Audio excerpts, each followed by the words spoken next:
San Saba looks like a quiet hill country town, but this one county gave us a Texas mob, a jail that stopped a breakout, and a house full of secrets. Removed from major roads and railways, early San Saba County residents had limited access to law enforcement and government. Beginning in the mid 1850s, citizens in and around the county formed vigilante mobs to dispatch justice.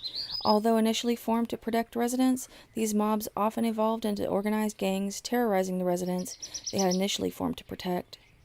By the 1880s, a group unofficially called the San Saba Mob, or the Assembly, had killed numerous area settlers.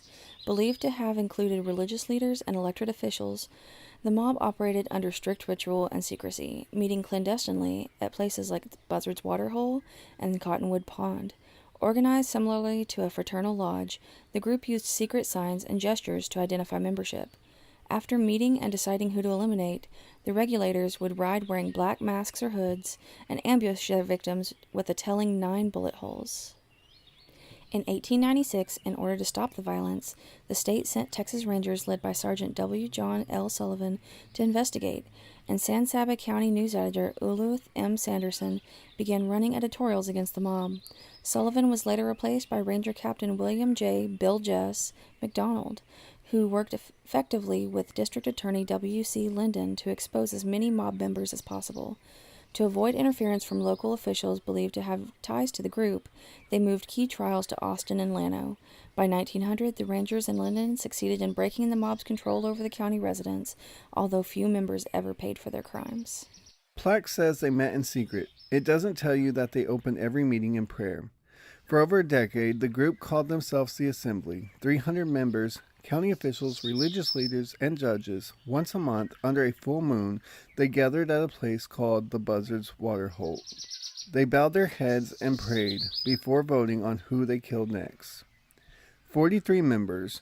That's the number of Texas Rangers eventually counted. The society didn't just kill, they stole. If you owned land they wanted, 50 men would show up and give you 3 days to leave. The next day, one man would arrive with a modest offer for your property. Nobody refused.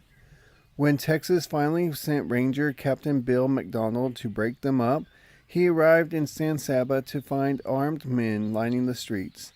The mob shot up the town that night, a warning. McDonald walked into the saloon where they had gathered, alone and disarmed every man inside.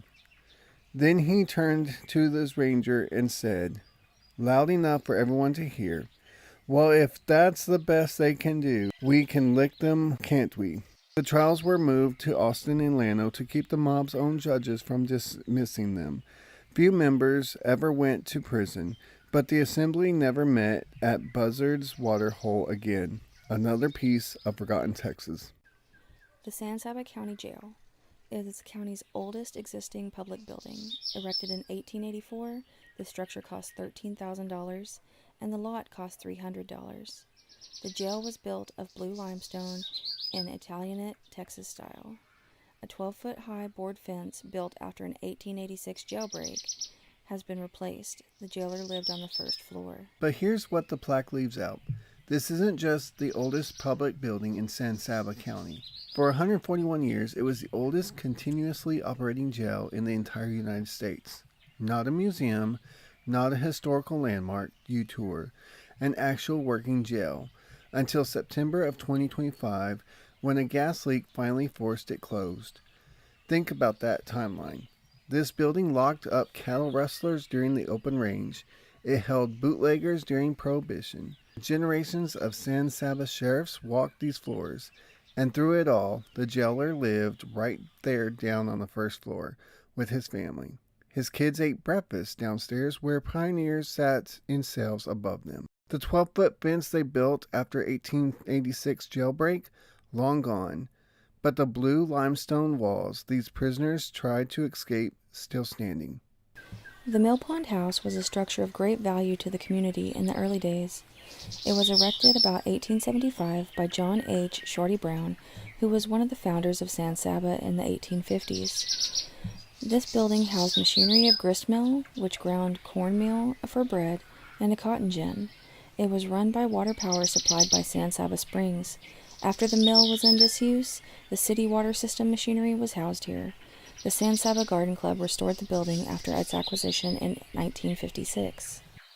Another piece of forgotten Texas.